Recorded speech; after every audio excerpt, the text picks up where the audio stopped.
In the heart of Pablo Escobar's ruthless empire, one name struck terror into even the bravest souls: La Kika. Who was this hitman, and how did he become Escobar's deadliest weapon? Well, join us on a chilling journey through the shadows of power, where bullets rule the country. Born in 1965, Danny Munoz Mosquera, also known as Juan Diego Diaz or La Kika, was the youngest of 9 children and grew up in extreme poverty. He earned the nickname Kika in reference to a beloved aunt he resembled. His father was a police officer and his mother was an evangelist, neither involved in a crime. However, many of his older siblings joined the Medellin cartel, which he did at just 12. His criminal career began with motorbike theft and escalated to contract killings in his mid-teens. The Medellin cartel, initiated by Pablo Escobar in the early 1970s, made up to $60 million daily during the 1980s from cocaine distribution alone. At the time of Escobar's 1993 death, he would have been worth $59 billion today. Despite the Medellin drug cartel's wealth, Medellin City remained incredibly poor. Pablo Escobar's plan was to use loyal citizens as soldiers, including La Kika, who quickly became one of Escobar's top hitmen. La Kika was responsible for recruiting and training other young boys, and sometimes girls, to become ruthless assassins. Regardless of his tough upbringing and early exposure to crime, La Kika seemed to take pleasure in killing. He was known for horrific acts like skinning some victims alive and castrating others before ending their lives.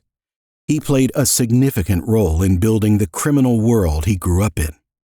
During the 1980s, Pablo Escobar offered a reward for $4,000 to anyone who killed Colombian police officers or officials working against the cartel, like magistrates issuing arrest warrants. La Kika marked his victims with KK for La Kika, a misspelt version of his nickname. During this time, he was arrested several times for theft, but managed to escape or bribe his way out, as Colombian prisons were not very secure. He was wanted for the deaths of at least 40 police officers, with suspicions that he killed even more people. In his 20s, La Kika had 2 children, a boy and a girl. He funded their upbringing by doing hired murders, which sometimes included killing other children. Pablo Escobar didn't care who got hurt as long as he achieved his goal of eliminating his enemies. He was willing to harm 100 innocent people to get to his 2 targets, and since La Kika was a dependable assassin in the Medellin cartel, he had to do many of these killings. In December 1989, La Kika blew up a school bus outside Colombia's Department of Administrative Security, DAS. He filled it with explosives and set it off from a safe distance. The huge blast immediately killed 7 people, and the death toll rose to over 70 as others succumbed to their injuries in the following weeks. Many of the victims were children because the DAS had a daycare center for its employees. La Kika, in his criminal career, committed several acts of violence, including an attack on the U.S. Embassy in Padova, where lives were lost. However, his most notorious action was the bombing of Avianca Flight 203, carried out under the orders of Pablo Escobar. On November 27, 1989, he persuaded 2 of his subordinates to board a flight from Padova to Cali.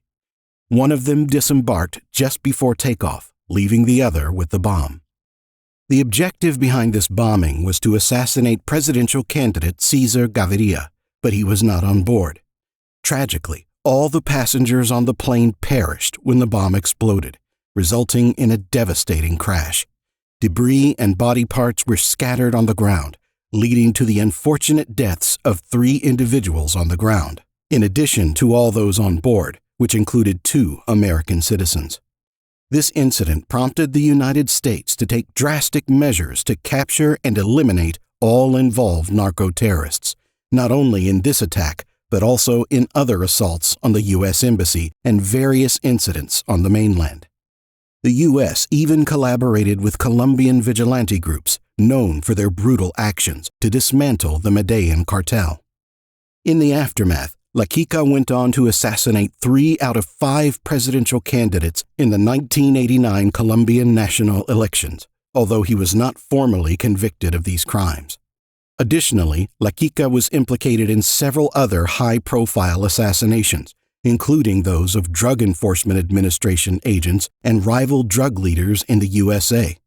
One notable instance involved his journey to Miami, Florida, to eliminate Germán Zapata, who had betrayed Escobar. In 1991, he returned to Miami for further assassinations.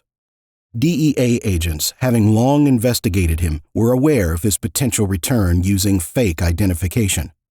They staked out various public phone booths in Jackson Heights, Queens, and on September 25th, they apprehended him along with 2 associates. During the arrest, multiple fake IDs of him were discovered, including a fake passport, and he was taken into custody. He faced many obstacles during his conviction. One surprising challenge came from the Colombian government in 1994. In his first trial, Colombia's Attorney General Gustave de Grief told Judge Sterling Johnson they had caught the Avianca flight bomber who confessed. They had no proof linking Kika to that attack. Despite a conspiracy and Colombia's efforts to remove him from the case, the first trial ended without a verdict. In the second trial later that year, prosecutors Pollock and Beth Wilkinson brought in more witnesses who said Kika was guilty. DEA and FBI agents presented more evidence, leading to his guilty verdict.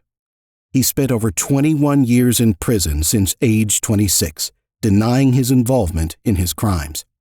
Despite the Medellin cartel and Pablo Escobar's demise, Kika remains a feared figure in the U.S. prison system, representing a dark chapter in the cartel's history. Thank you for watching. Remember to subscribe to our channel for more captivating content in the future.